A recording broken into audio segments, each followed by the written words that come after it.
Assalamualaikum warahmatullahi wabarakatuh. Saya di sini akan mempresentasikan manajemen keuangan, yaitu perusahaan multinasional.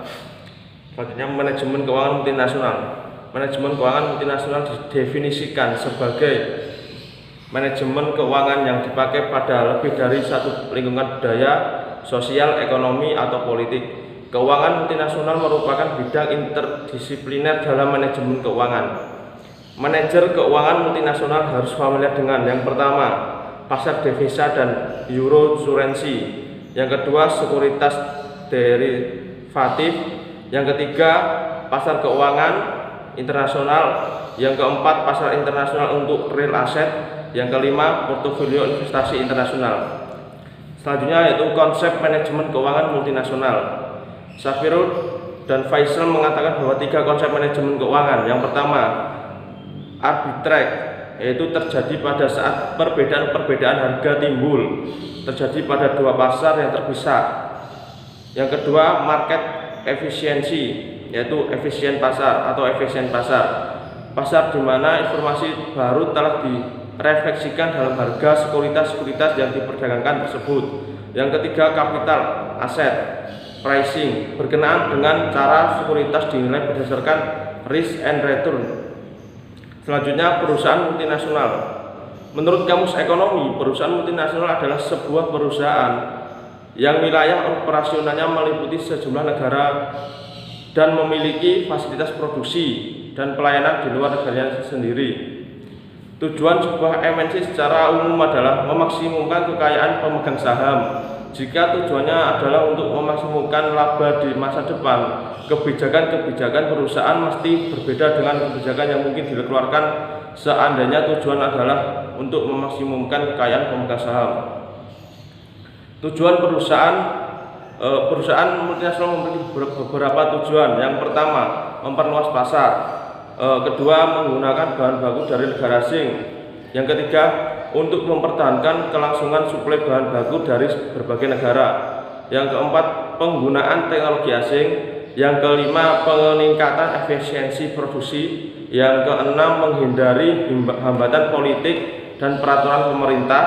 Yang ketujuh, fluktuasi forex exchange market. Yang terakhir adalah diversifikasi internasional. Selanjutnya, peluang dan risiko perusahaan multinasional. Pada saat para manajer membuat keputusan keuangan multinasional yang memaksimumkan keseluruhan nilai sekarang dari cash flow masa datang, mereka memaksimumkan nilai perusahaan yang pada akhirnya memaksimumkan kekayaan pemegang saham. Keputusan investasi multinasional mencakup return yang lebih tinggi dari investasi exciting dan peluang investasi baru, sedangkan keputusan pembiayaan multinasional mencakup penurunan biaya modal melalui akses ke pasar modal internasional. Selanjutnya yaitu konflik perusahaan multinasional. Manajemen kas yang dihadapi berkaitan dengan adanya peraturan dari negara perusahaan subsidiarisnya tentang batasan dana yang dapat ditransfer ke perusahaan induk dan batasan dana yang dipergunakan untuk membeli bahan baku atau peralatan ke negara di mana perusahaan induk berada. Yang selanjutnya, manajemen piutang, di mana adanya resiko nilai tukar, terutama berkaitan dengan melemahnya nilai tukar mata uang yang mendominasi penjualan kredit yang telah dilakukan. Manajemen persediaan berkaitan tentang lokasi secara geografis yang berbeda. Selanjutnya yaitu pasar valuta asing dan nilai tukar. Valuta asing merupakan suatu mekanisme di mana orang dapat mentransfer daya beli antar negara, memperoleh atau menyediakan kredit untuk transaksi perdagangan internasional, dan meminimalkan kemungkinan risiko kerugian, exposure of risk, akibat terjadinya fluktuasi kurs suatu mata uang. Fungsi valuta asing: yang pertama, transfer daya beli. Yang kedua, penyediaan kredit. Yang ketiga, mengurangi risiko falas.